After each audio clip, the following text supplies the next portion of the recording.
Καλώς ήρθατε στο Theoknologist. Είμαι ο Θοδωρής και είμαι σήμερα εδώ για να επανορθώσω από το τελευταίο build το οποίο δεν πέτυχε. Link θα βρεις κάπου εδώ ή εδώ, αλλά μάλλον νομίζω θα το βρεις εδώ. Σήμερα, όπως βλέπετε, τα έχω όλα έτοιμα μπροστά μου. Δεν θα χρονοτριβήσω πάρα πολύ. Σε αυτή την οθόνη εκεί βλέπω Φόρμουλα 1, οπότε θα πρέπει να ακούω και να τα ακούτε και εσείς ταυτόχρονα όσο μιλάω και δεν παίζει να χάσω τον αγώνα της Ισπανίας. Αυτό το βίντεο λογικά θα το δείτε καμιά εβδομάδα plus μετά. Παρ' όλα αυτά έχετε καταλάβει πότε το γυρίζω. Είχαμε μείνει στο τελευταίο build.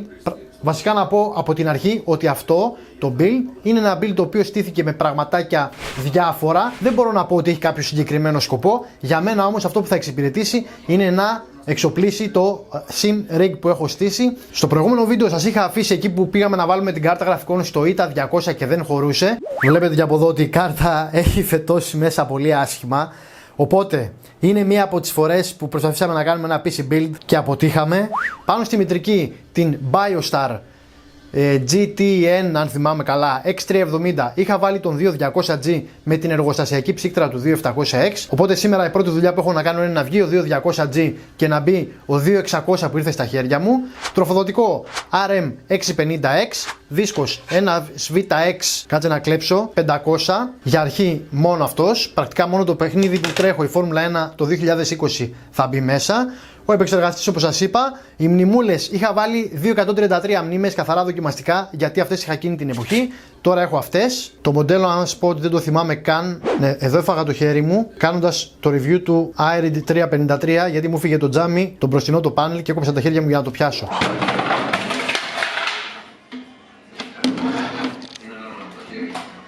Τέλος πάντων, οι μνήμες είναι 2x8, πάρτε να δείτε για ακριβώς ποιο μοντέλο, στα 3200.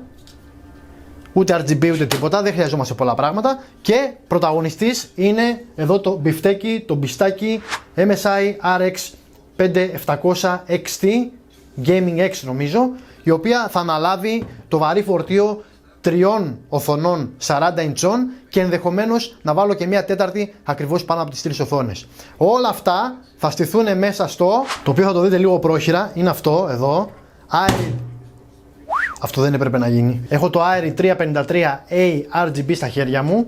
Θα δείτε περισσότερα σε λίγο, δεν σας τα δείχνω και πολύ αναλυτικά τώρα. Αν και θα έχω κάνει ήδη πλάνα για το review του κουτιού. Οπότε θα σας έχω πετάξει έτσι εδώ, πάρτα μέσα στο κεφάλι, στη μούρη εδώ. Και για να μην χρονοτριβώ, θα στείνω και θα βλέπω Φόρμουλα 1 ταυτόχρονα. Πού το έχετε ξαναδεί αυτό? Πουθενά. Μόνο στο Theoknologist. Καλώς ήρθατε κυρίες και κύριοι. Κάνε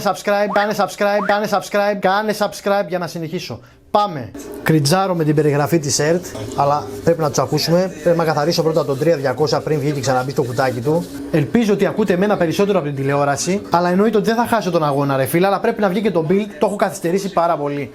Λοιπόν, κλασικά υγρό μαντιλάκι για κολαράκι μωρού, καθαρίζει τέλεια. Εδώ βγάζουμε το 2200G όξο. Formation Lab στο Grand Prix Ισπανίας.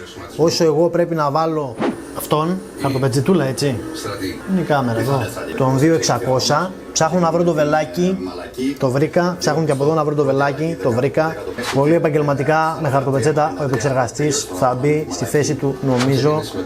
Το γεγονός ότι δεν κουμπώνει με ανησυχεί. Είδα λάθος βελάκι, αλλά αυτό ήταν το σωστό βελάκι. Και μπήκε ο επεξεργαστής. Γνωστά τα πράγματα. Κλικ, κλακ, κλουκ. Τα κλασικά εδώ. Είμαστε έτοιμοι να βάλουμε πάλι την ψύκτρα του 2700X. Πολύ καλώδιο έχει αυτή ρε παιδιά. Τι γίνεται?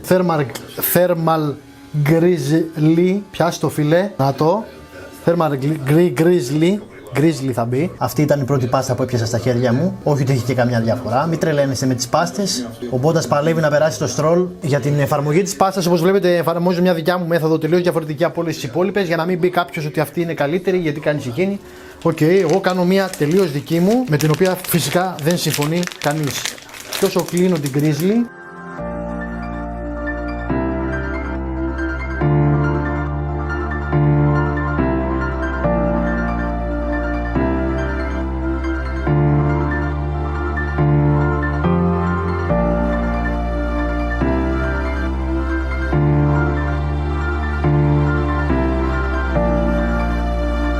Ξέρω ότι περισσότεροι θα πείτε, έχεις εκείνο το κόσμημα πίσω και χαίρεσαι για το κουτί, την 5700XT εννοώ. Η αλήθεια είναι ότι με αυτό το κουτί είμαι όχι χαϊπαρισμένος, υπερχαϊπαρισμένος. Πάμε να βάλουμε το τροφοδοτικό. Αυτά τα πλάνα φυσικά θα τα δείτε και στο review του case, το οποίο καλό είναι να βάλω κάπου εδώ τώρα.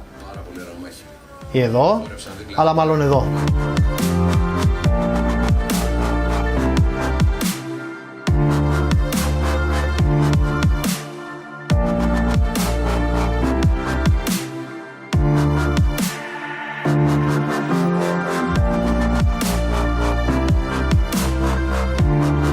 Η διαφορά αυτού του case με το προηγούμενο είναι ότι σε αυτό φυσικά έχω παραπάνω χώρο, φαίνεται κιόλας, οπότε δεν θα βιαστώ να βάλω τα καλώδια του τροφοδοτικού και από ό,τι βλέπω εδώ, επειδή δεν είναι για mini ITX το κουτί αλλά για micro ITX, άρα δίνει παραπάνω χώρους, έχουμε και εισόδους για τα καλώδια, δεν νομίζω να ζοριστούμε μετά, φαίνονται και τα stand-offs ότι είναι πιο κάτω από τις θέσεις που περνάνε τα καλώδια του CPU και αυτά, οπότε σε αυτό το build θα περάσουν τα καλώδια μετά. Αυτό.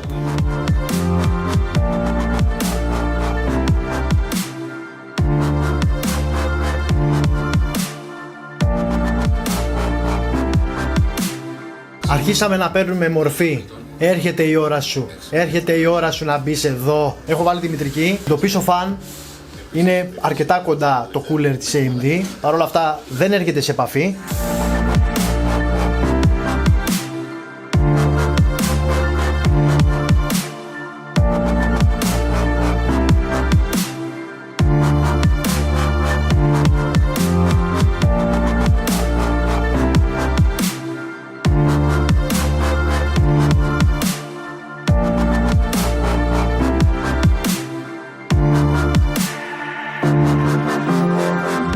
Έχει αυτά τα λαστιχάκια τα οποία δεν βιδώνει στον SSD αλλά περνάς τα λαστιχάκια πάνω στο δίσκο, οπότε μπορείς και το κουμπώνεις όπως ήταν από κάτω πίσω το κάλυμα που σας έδειχνα, ώστε να μπορείς να κουμπώσεις και να ξεκουμπώσεις τον SSD με μια κίνηση χωρίς να χρειάζεται να βιδώνεις.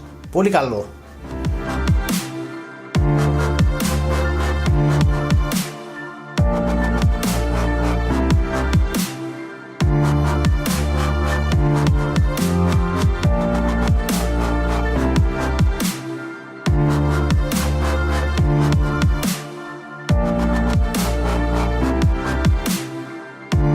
Εδώ έχω βάλει τον SSD μου, βέβαια αυτό είναι το κρίμα λίγο που είναι τυπωμένα ανάποδα πολλές φορές, αλλά οκ, με ένα αυτοκόλλητο το διορθώνουμε. Καλώδια, SATA και ρεύματος και από ό,τι βλέπετε το Grommet εδώ βοηθάει πολύ, είναι πολύ clean το look γενικά. Ο δίσκος μπήκε σε θέση τέτοια που τα καλώδια των μπροστά fans τα σφήνωσα μπροστά, οπότε δεν θα βλέπετε και καθόλου καλώδια. Οπότε super clean look, αυτό είναι, πήγα να κάνω ok αλλά δεν χωράει το πλάνο το χέρι μου.